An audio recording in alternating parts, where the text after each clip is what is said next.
Првиот човек на кривичниот суд Иван Џолев смета дека не треба да биде интерес за јавноста. Тоа дали во изминатиот период имал средби или телефонски разговори со премиерот Заев или министерот за правда во врска со случајот Мијалков.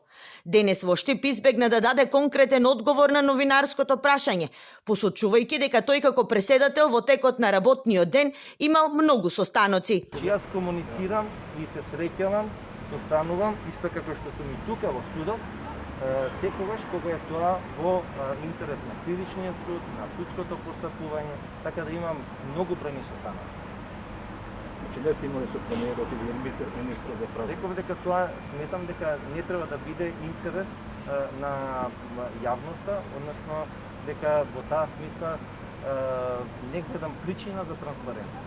Согласно законските одредби, судот за притворот на Мијалков можел да одлучува до понеделник до 15 часот, но поради итноста на случајот, таквата одлука е донесена за само 3,5 часа, рече Џолев.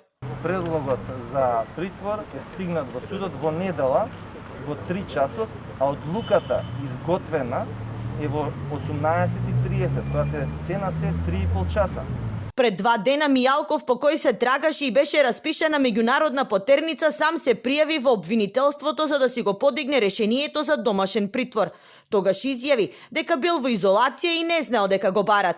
Поранешниот директор на сега згаснатата УБК е обвинет за случајот Таргет Тврдина, за која пресуда треба да биде изречена во петок.